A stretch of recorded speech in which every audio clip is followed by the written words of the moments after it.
Welcome to another episode of The Horrific Podcast. We're two musicians who used to play in a band together and share a passion for scary movies. Each week we pick a different horror movie and dissect it to figure out what it was trying to accomplish, how well it did, and maybe even some larger truths about why people watch horror movies in the first place. If you haven't seen the movie we're talking about, then don't worry. The first half of the episode will be pretty high level and spoiler free, and then we'll play a warning before we start talking about any major plot twists in the ending. Thanks for listening, and we hope you enjoy the episode. So we've talked a lot on this show about how your relationship with a movie changes the way that you watch it. And I think a good example is with you and Killer Clowns from Outer Space. Like, you naturally like that movie, but you also grew up watching it. So at this point, you've got like decades of experience with that movie. And so the way that you watch it now is like totally different than the way that I would because of the history you have. Mm-hmm. And I think that I have a similar feeling about like 28 Days Later. Like, that was a movie that blew my mind the first time I saw it. And, you know, it's one that I've seen over and over throughout the years, and I've got like all this history attached. And so that, I think one thing that's come up a lot is that when you have that, it makes it really hard to be objective about a movie. And so I feel like it's only right that I say in the beginning that I've been watching Slither for like 15 years. Not quite, really? But almost. Yeah, like this is one that John discovered when we were in college, and so we watched it a bunch, and then I had a copy, and so it's one that I've seen over and over through the years. So I will probably have a lot more positive things to say about it, and take it with a grain of salt, because I know it's not a perfect movie, but I do have some history there. Gotcha. Had you seen it before? I'm going to set up this film by saying that I worked at the movie theater when it came out. Oh, yeah. And that no matter what's said through this podcast, you're wrong and I'm right. Well, that's just like every week, right? Especially this week, Daniel. Now, I actually had the movie poster for it for the longest time. Oh, nice. But I hadn't seen it. We never watched it. Oh, really? That's weird, because I feel like this one's kind of up your alley. Yeah. No, it was probably like... Anyway, I see where... Yeah, I know what you're saying. I'll try to go easy on this. Okay. Is what I'm getting at. I appreciate that. You know, because I'm very delicate. But I'm going to go ahead and introduce this movie, and then you can tell us some stuff you learned, and then we will get into it. In 2006, Universal Pictures released Slither, a sci-fi creature horror film that was the directorial debut of James Gunn. Much like The Blob and Killer Clowns from Outer Space, and a bunch of other movies, Slither tells the story of a meteorite that crashes to Earth and unleashes a dangerous alien life form on a small town. The people of the town must set aside their differences and drama to try and defeat the alien threat. Slither was made on a budget of $15 million and brought in just under $13 million at the box office. It did, however, receive generally positive reviews and still enjoys a small cult following, which kind of seems to be a recurring theme for the movies starring Nathan Fillion. Slither can currently be rented for streaming on Amazon Prime Video. Very nice. Thanks. What did you learn about this movie? So there wasn't a lot about this movie. I mean, there were some, but compared to like the last couple movies we've been watching, there wasn't. So these are just kind of stupid minor things. So the high school that the main character worked at is called Earl Bassett High, which is named after a Tremors character in the movie Tremors that came out in 1990. Yeah. Uh-huh. In fact, like throughout, basically like this movie is just like there's a whole bunch of like quote unquote like influences or of like other horror movies. In fact, so much that there's like there's like a movie connection for like a side or something with this movie specifically that you can see all the names and everything that it comes to. So like James Gunn, who wrote the movie, like borrowed the names or used the names of multiple other horror movie characters as like an influence, because this movie is like kind of like almost like a spoof in a way that it's, you know, there's a couple movies out that, you know, it's almost the exact same concept, like Blob and Killer Clowns from Outer Space, and then there's another. It's actual slugs too. It came in like 1974. But anyway, yeah. So James Gunn, he's the writer director. You know, the same guy who did Guardians of the Galaxy. He actually has a cameo in it. He plays Hank, which is the teacher at the high school. It's like as Starla's coming out of the building, she talks to Hank briefly, but that was him. Did you know James Gunn is married to Jenna Fisher? Really? Am I saying her name right? Yeah. Yeah. So, or she was, at least during this time. Interesting. I did not know that. That might explain why she was in this movie. Yeah. So he had wrote her part in the movie, and gave it to her as like a Christmas gift. Like, she was super pumped because she loved, you know, zombie horror movies, and she was just really excited to be in one. So that's kind of why she was in it. Rob Zombie, actually, he has a cameo in it too. He's the voice of Dr. Carl. So, you know, Starla calls the doctor. Interesting. That's I didn't Rob pick up on Zombie. that. Yeah. So the movie that Brenda is watching in the film is The Toxic Avenger, the 1984 version, which, you know, there's a lot of, I guess, similarities to this movie as well. Yeah, anyway, that's I think that's all I got. Cool. There's a lot of ties to a lot of classic movies. Yeah, I'd be interested to see that site that lays them all out, because I definitely picked up on some of them, but I'm sure there's kind of like the background ghosts in The Haunting of Hill House, where like I thought I saw them all until I saw that site, and I'm like, oh wow, there was way more than I realized. So we should put that in the show notes or something. Yeah. So anyway, after we talk about the interesting things that you learned, we normally go into what were the people who made the movie trying to do and how well did they do it. And I think that with this one, they wanted to make a really dark comedy horror movie that combined a lot of almost like references or paying homage to other horror movies that the director liked. And it definitely didn't take itself too seriously, but it still had some pretty good horror scenes. And like, it was just, for me, it was fun to watch. Like, there were several times where Sarah and I both laughed out loud. And so from the perspective of, I really want to go in and feel scared and gripped by a movie, it didn't quite deliver on that level. But from this is entertaining to watch and I had a good time and I didn't have to think too hard, it kind of, for me, was a good fit on that level. Okay, yeah, that makes sense.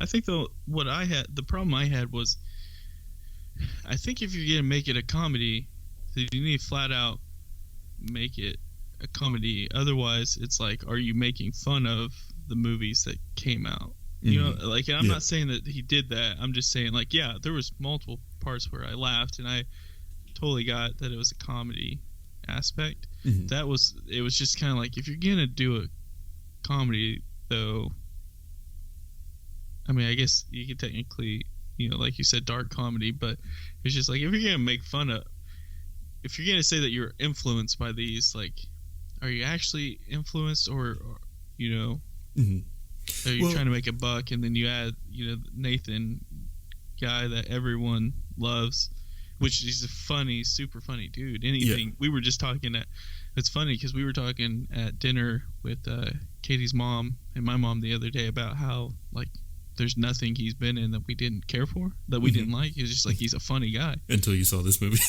No, and that's not necessarily the case. It would just it raised a lot of questions, because it's just like,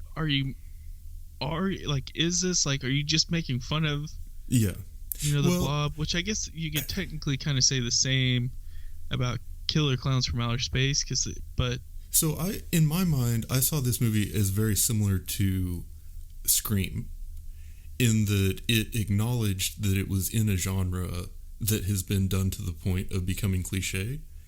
And so it wasn't saying, like, we're breaking a lot of new ground here, but we can still, in this genre, make an interesting, fun-to-watch movie.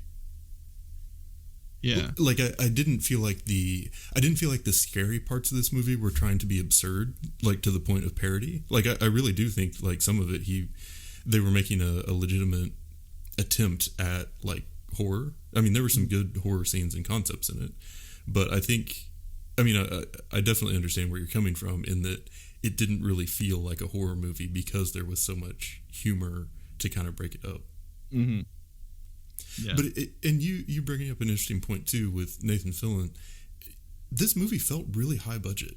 Like the filming was great. The story I thought was very well written. Like it had a lot of those, things that come back and matter later, and kind of story arcs and multiple plot lines and stuff going on. And I don't know, like I don't know how big they were at the time, but a lot of the actors and actresses in this movie are like super famous now. I mean, like Pam from The Office, Jenna Fisher was in it.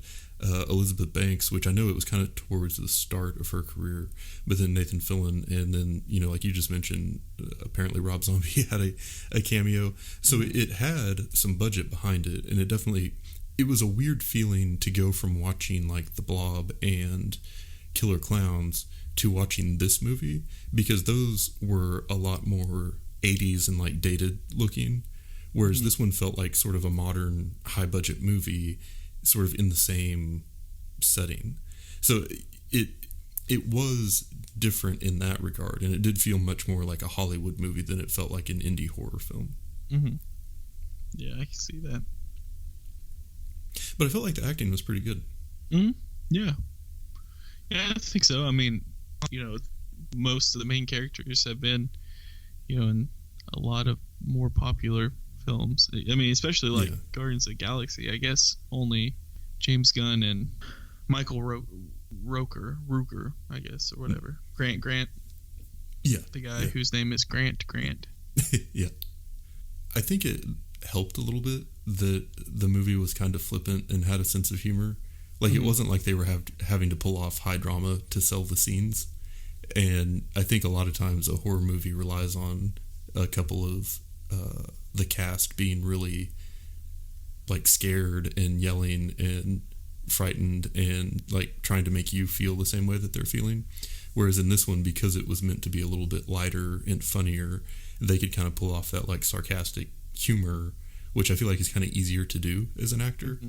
So I think that is one reason it stood out, maybe a little bit better than some of the other movies we've watched. Yeah. What did you think of the visual effects on this one? Because we talk a lot about how we both prefer like the practical effects and like the real makeup and stuff, and this one definitely had a lot of computer. So what did you think about it? I guess I just didn't really put too much thought into it. I know that like thinking back on like the slugs, like in kind of overtaking a body kind of thing that they're doing, where they just pile up on top of each other. I thought that looked really good. Like it seemed like something that, if you're getting overtaken by a bug or a slug or something, that seems like the same kind of motions that they would do.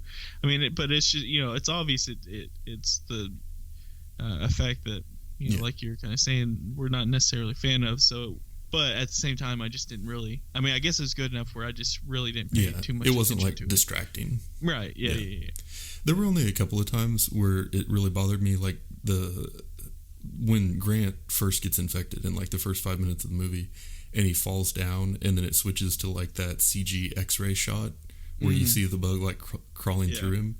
That looked like PlayStation 1 graphics. Like that was real rough.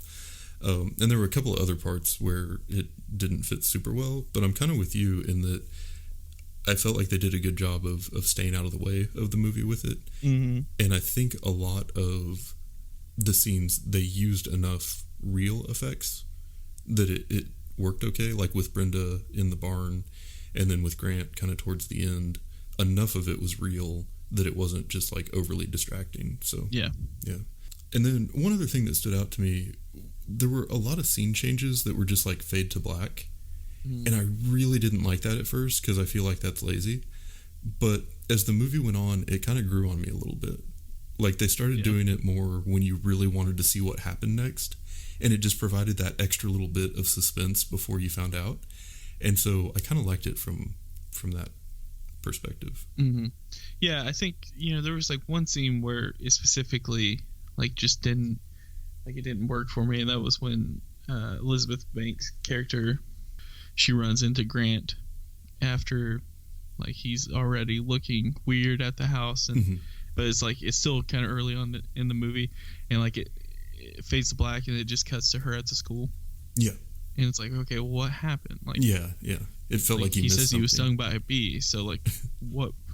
Anyway, so it's just like that was, so I guess early on, there was frustration, and after that, I just didn't really pay attention or notice it, So. And beyond that, I guess from just like the movie making, I thought the music was a good mix of actual songs that fit the mood, as well as some of the more traditional like horror ambient orchestral stuff. And I really liked that. I liked that there was more of like a sound palette to it, and I feel like it was used deliberately in that, like in the very beginning after the meteor lands, and then it cuts to just like random shots of downtown and that very like 90s pop rock song. Like you kind of knew what type of movie it was going to be at that point. Like you knew that you weren't supposed to take it too seriously, and that it was going to be almost like a caricature of the small town and meant to be more lighthearted. Yeah. And so I thought that, and that's just one example, but throughout the movie I thought that the song choice was really perfect for what was happening in the scene. And I like it when a movie does that. A lot of times when that's not the case, it annoys me. Yeah. It reminded me of like 90s movies, I guess, like just hearing some of the soundtrack and all that. Like it definitely was nostalgic, but yeah, I mean that's all I really kind of remember thinking about was being super nostalgic. And then they're at the bar and they have that musician playing and the lyrics are trying to be funny and stuff like that. And so like I think it was a cool idea to have like that as kind of the soundtrack playing a little bit throughout the bar scene and all that. So that was a good call. Yeah. And I thought just like the way the writing was, it's always interesting to me when there's stuff going on, or I don't know how to explain it, but like, so you had this very predictable small town romance story where people are just completely caught up in their own little drama. But then something comes along that just makes all of that seem really irrelevant. So like Bill and Starla are kind of awkwardly flirting, and he's really into her, and she's hurt that her husband didn't show up to the deer cheer, and it's supposed to be this really like emotional scene. But you as a person watching are just like, you idiots, don't you know that something way more important is going on? Like none of your history matters. All of this small town nonsense doesn't matter. There's this real and imminent threat that is out there that's coming for you, and you don't even know it.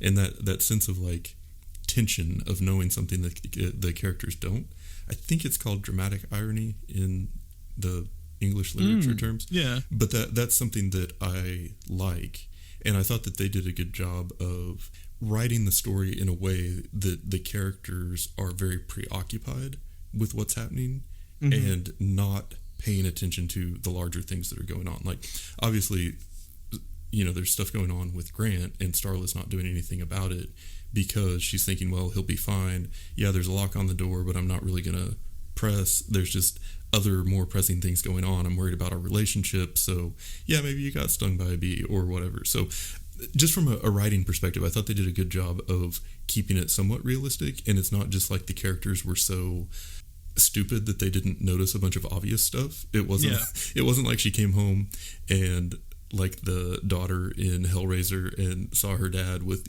blood all across his forehead and the collar of his shirt, and she's like, oh, he's probably fine. It was better pulled off than that, in my opinion. Yeah.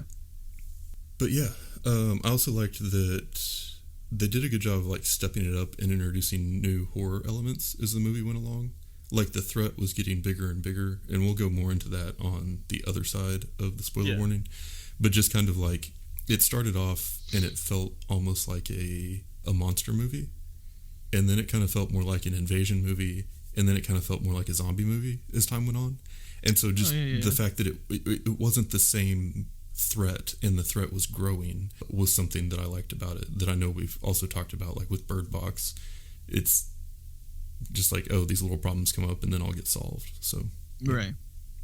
I mean, there were a couple times where it did that though, and made me kind of remind me of Bird Box, where it's like Nathan's character all of a sudden like opens the locker and there's the one grenade.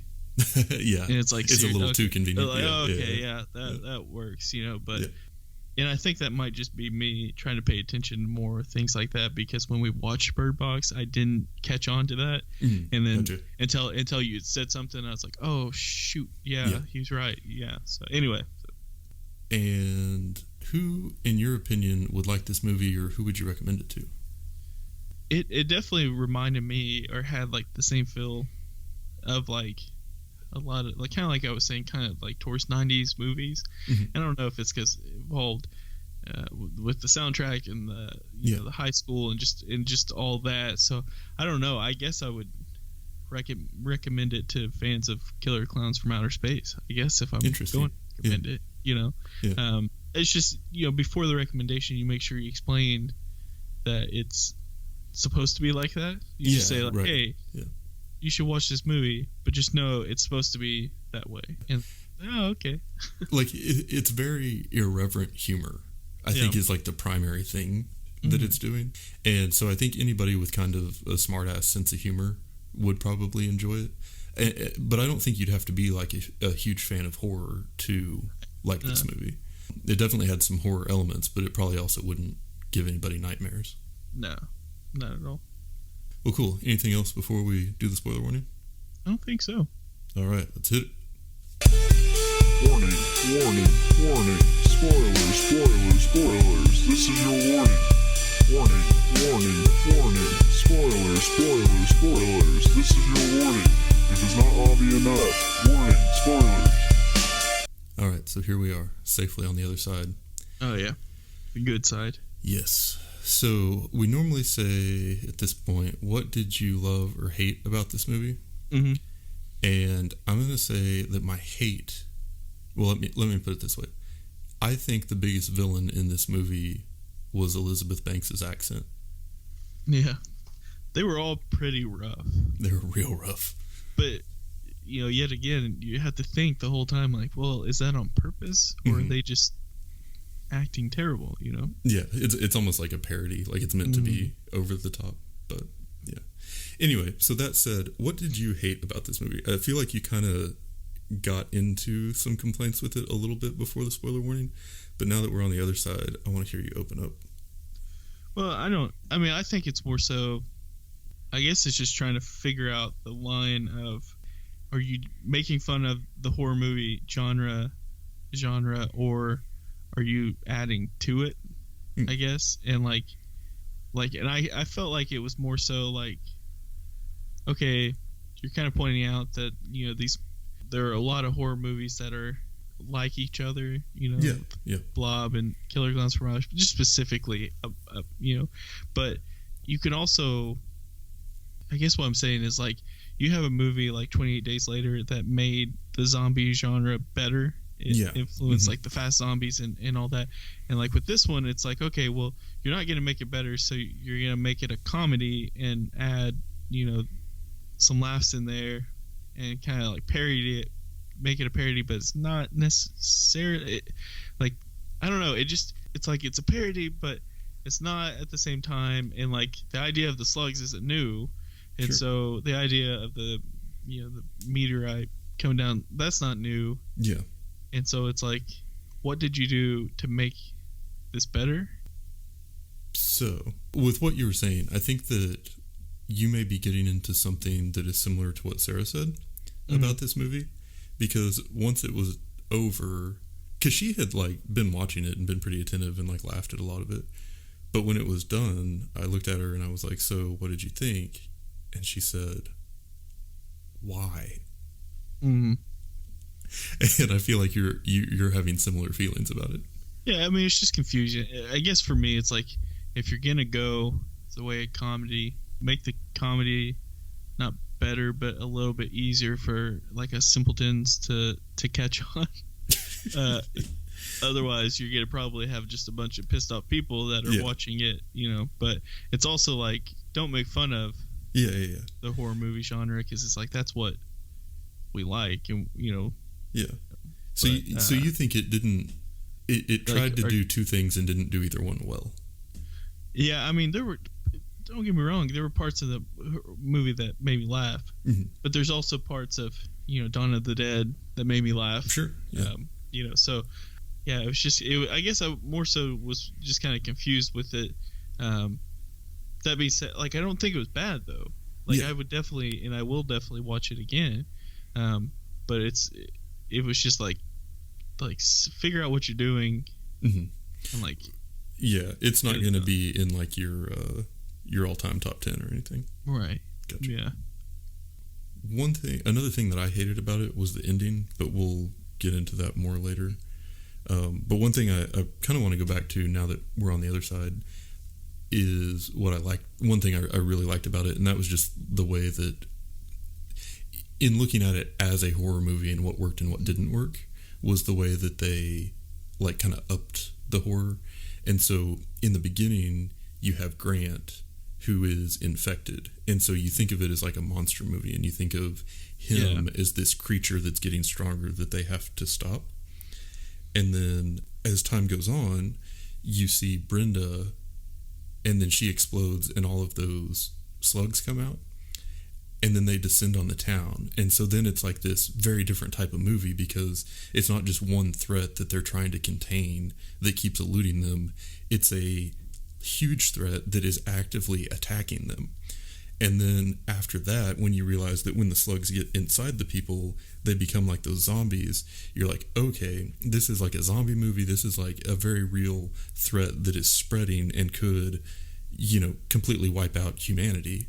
And then beyond that, and the scene that gets me is when they get back up and then they all start talking like Grant, like in unison, and you realize they have like that hive mind, and then you start finding out more about like the backstory, and where they came from and all of that stuff. So it just, to me, it was really interesting the way that they kept adding to the horror elements. It wasn't just like, oh, you have a blob and the blob landed and now the blob is eating people. It's the type of horror changed a little bit throughout it, and I like when movies do that. Yeah, I think it was definitely a smart idea, to keep it going, to keep it from being real monotone. Yeah. Like doing that definitely added to it, which I think is tied into my frustration, where it's like, that's, you have a lot of good aspects there. Yeah. But it was almost kind of wasted, I guess, Yeah. In a way, but yeah. Yeah. Well, what are some of the scenes that stood out to you? I've got 3, and I'm curious how many are going to overlap, because I really want to spend a lot of the time talking about the ending. So scenes I tried to keep a little shorter. Yeah, so I kind of really just had 2. The scene where they run into Brenda at the barn. Yeah. And she's like super, super fat. She's infected, or like, I guess, impregnated with the slugs. That they don't, but it's okay that they don't, because they didn't see what happened with her and Grant earlier. Right. Also, it's kind of like, that's just not natural. So don't say I'm going to call the ambulance. But anyway, so that scene, also because that's the scene where they run into, or I think, like, for me, that's where the action kind of starts, I guess, from when it explodes on. Yes. And so that's when they learn that you can't, or keep your mouth closed, I guess, and all that. So I think that was one that definitely stuck out for me. And the other one's just the right after that one, the bathroom scene where the girl's taking a bath and they make their way in, and she fights them off, and like, I thought that was pretty well done. And continuing after the bathroom scene, like her having to run out to the truck and get in there, and just all that, like, so that whole section, like, I was just like, oh, that's pretty good. Yeah, I liked that scene a lot as well. And when they first invade the house and she's in the bathtub and makes it out, and then they're just like swarming, like everywhere she looks there's more of them, and the rest of the family she like sees the rest of her family with the slugs attacking them. And I also thought it was really interesting when the one had made it like partway into her mouth and she could start seeing its memory. And so you got a little bit of background of like what this thing was, and it made it seem a lot bigger and a lot scarier than just Grant being infected. You know what I mean? Yeah. So I liked that a lot. And then, when the family comes back out after her, that was terrifying. But another scene that stood out was when Starla goes into the garage or basement or whatever and sees all those mutilated animals. Mm-hmm. That was intense. And the way that they filmed that with like the camera jumping around kind of between her reaction and like the close-ups of like the decaying animals. Yeah. That was so dark and so just like upsetting. I thought that they really pulled that off well, and they hadn't had a lot of like really reviling scenes before that. So that was kind of a good step up in the movie for me. There was one where the mayor was announcing the start of deer season as Grant is with Brenda the first time, or I guess the second time. And right as the mayor, and it's cutting back and forth between the two scenes, and right as the mayor is yelling, "Let the hunt begin," that's when Grant opens his shirt, and then you see like those tentacles starting to come out of him. And so I thought the way that they pulled that off, I mean, it was pretty on the nose, but it was also interesting just from okay, this is now not going to be just one person getting consumed. This is a thing that's trying to spread, and it's hunting the humans or going against the humans. So I thought the way that all of that was set up and pulled off was really well done. Yeah. I mean, there were, a couple other parts that were good and bad, like the car not starting. Yeah. That was just frustration. But then I think Nathan added a couple parts that were funny, which I guess is partially at the end, but with the whole grenade thing, I thought that was kind of funny. But then the random guy who's on the hunt for Grant early on before they find the barn that Brenda's in, and like he's standing and he's pointing a gun at him, and he's like, he's finally had enough. He's like, that's it. You're coming with us. Don't move. I will shoot you. This, whatever. And all of a sudden, Grant's tentacle comes out and basically cuts him in half. It's like, that's funny. That's good. Yeah. But yeah, so there were definitely like little bits that I was just like, oh, okay, that's very, very clever. I mean, it probably have been done, but it was just like the way that they did it. It was just got a good laugh out. So yeah. Well, and one thing too that was a little upsetting is I felt like we'd been doing pretty well on dog safety for like the last season, like because ruined it. Because it was probably the first like 2 seasons of this podcast. It felt like every movie we watched, a dog died, and we both hated that. And then it was like we were kind of safe for a while. Like we just didn't talk about it. Yeah, because we didn't have to, thankfully. Yeah. But then this movie, good God. Yeah, I brought it back. Yeah, hard. Probably next couple that we watch is going to happen. Yeah, well, I don't know. This one may have done enough to pay it forward for a while. Yeah, exactly. So yeah, be nice to dogs. But the last thing I wanted to talk about was the ending.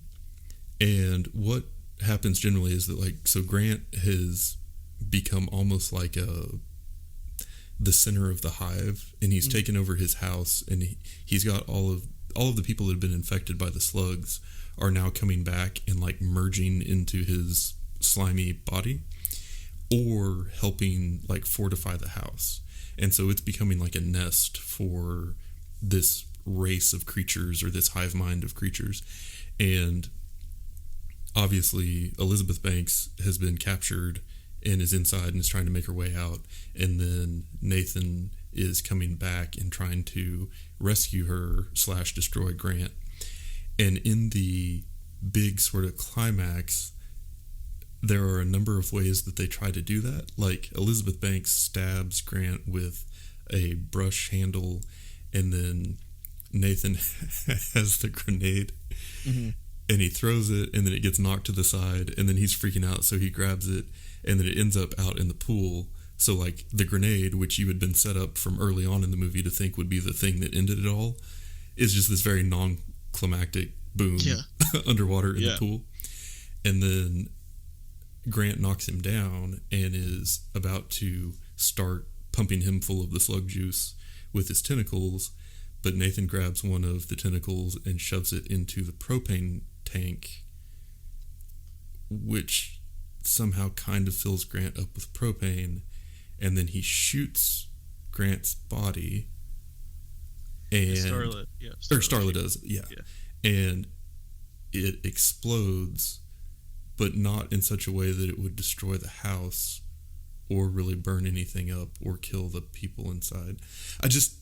Yeah. And then all of the zombies or the people that have been converted by the slugs just die. And it's over. And to me, that was...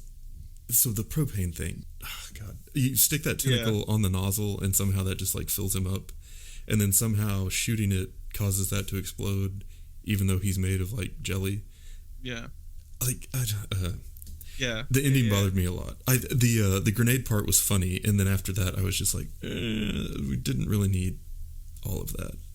Yeah, I think that's kind of the part where it's like go one way or the other. Like, it's known that, you know, like one thing with horror movies that people, you know, may like or not, but one thing is kind of known is everyone has to die if you want it to be a good horror movie. That's just facts. Yeah. You can't have both main characters get away in the end. Right. Yeah. And, you know, so anyway, you know, like that's what it had the happy ending in a horror movie that was a comedy, which I think would have maybe turned out a little bit better if it was just like, yeah, like they still try to make it have like some purpose when you're making fun of all the other aspects of it. So that was what kind of ties me. But yeah, the whole propane thing was definitely confusing. Now, if I like from the grenade scene, like with Nathan on, like I definitely appreciated the action involved to it, but it was kind of like what you're saying. It was definitely a little confusing. It's kind of like, oh, if they could have just killed him earlier, it would have stopped a whole lot more damage, I guess. You know, like but they just shot him earlier. But I'm now very intrigued by what you said, though, because like how differently would you feel about this movie if Grant knocked the grenade away and then just absorbed them both, and then that was the end of the movie? Yeah, I mean, I guess it's kind of like if you're gonna go all out, like go all out. I guess is my thinking. But yeah, I don't know. That's it's just something. Also, you know, who knows? Maybe they were thinking they were gonna set up for a second movie. I don't know. Yeah.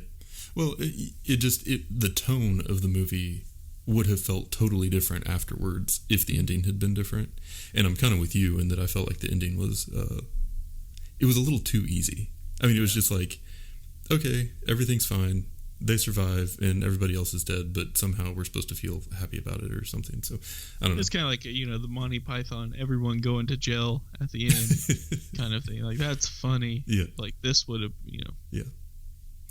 But yeah, I mean, just overall, it felt like a genre film that wasn't taking itself too seriously. Like, they had a bunch of creative ideas for a movie and thought it would be fun to make a sci-fi horror comedy movie.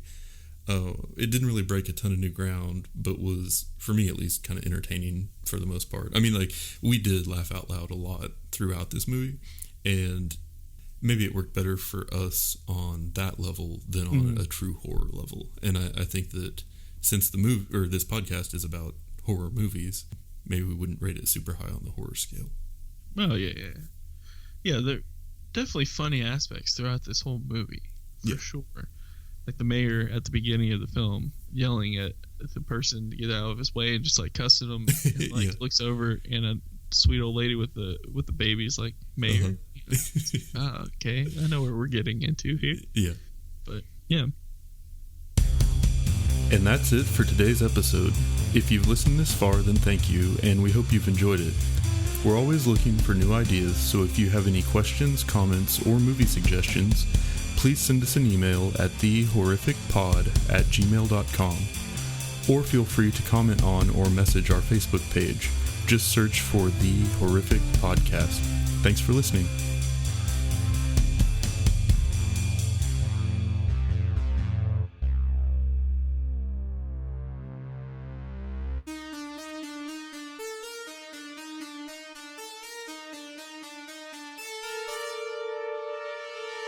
I still remember that one glorious summer when I was back from college and you and Dane both worked at the movie theater, and I went to like every movie that summer and didn't have to pay for any of them, and that was one of the happiest times of my life. I ate so much popcorn.